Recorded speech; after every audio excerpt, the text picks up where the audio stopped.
शिवसेना प्रमुख उद्धव ठाकरे ने प्रधानमंत्री नरेंद्र मोदी पर निशाना साधते हुए कहा है कि अगर वो बाल ठाकरे का सचमुच सम्मान करते तो फिर शिवसेना और बीजेपी का गठबंधन नहीं टूटता। पार्टी के मुखपत्र सामना में उद्धव ठाकरे ने यह भी लिखा है कि बीजेपी महाराष्ट्र को तोड़ना चाहती है, इशारा विदर्भ की ओर है। शिवसेना के इस रुख का बीजेपी काफी संभल कर जवाब दे रही है। आप जानते हैं कि प्रधानमंत्री मोदी ने महाराष्ट्र में एक चुनावी रैली के दौरान कहा था कि वो बाल ठाकरे का बहुत सम्मान करते हैं, इसीलिए शिवसेना के खिलाफ एक शब्द भी नहीं बोलेंगे। कि बाला साहब की गैर मौजूदगी का ये पहला चुनाव है, महाराष्ट्र का पहला चुनाव है और इसलिए मैं बाला साहब के प्रति अपनी श्रद्धा और आदर को व्यक्त करने के लिए शिवसेना के खिलाफ एक शब्द भी नहीं बोलूंगा। रविवार को एक चुनावी रैली में प्रधानमंत्री नरेंद्र मोदी का ये रुख शिवसेना को नागवार गुजरा है। शिवसेना ने पार्टी मुखपत्र सामना में शिवसेना प्रमुख उद्धव ठाकरे ने पार्टी मुखपत्र सामना में बीजेपी और पीएम मोदी पर निशाना साधते हुए लिखा है कि कांग्रेस और राष्ट्रवादियों ने महाराष्ट्र को लूटा, ऐसा कहने के लिए प्रधानमंत्री को मुंबई आने की जरूरत नहीं है। गुजरात की मुख्यमंत्री आनंदीबेन पटेल किस उद्देश्य से यहाँ आई थी? उद्योगपतियों को गुजरात जाने के लिए कहना भी महाराष्ट्र की लूट है।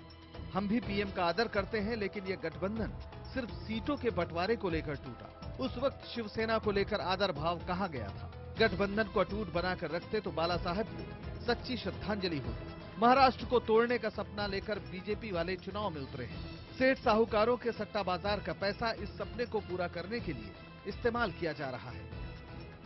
बाला साहब को अगर बड़ी श्रद्धांजलि सबसे बड़ी होती तो अगर अलायंस टिक जाता और ये अलायंस महाराष्ट्र में सत्ता पे आता बीजेपी के साथ, लेकिन आपने तोड़ दिया तो आपको बाला साहब की याद नहीं आई? 25 साल की जो बाला साहब ने त्याग किया है। दरअसल महाराष्ट्र में मतदाताओं का एक बड़ा हिस्सा शिवसेना के संस्थापक बाल ठाकरे की मराठी अस्मिता और हिंदुत्व के मुद्दे पर बीजेपी को वोट देता था। शिवसेना से अलग हो जाने के बाद इन मतदाताओं में बीजेपी को लेकर नाराजगी है। खुद शिवसेना भी गठबंधन टूटने के मुद्दे को भावनात्मक मुद्दा बनाकर पेश कर रही है। बीजेपी को शिवसेना के इस दांव का अंदाजा है, इसलिए बीजेपी बहुत नपे तुले अंदाज में शिवसेना को जवाब दे रही है। देखिए, युति किसने तोड़ी ये दुनिया जानती है।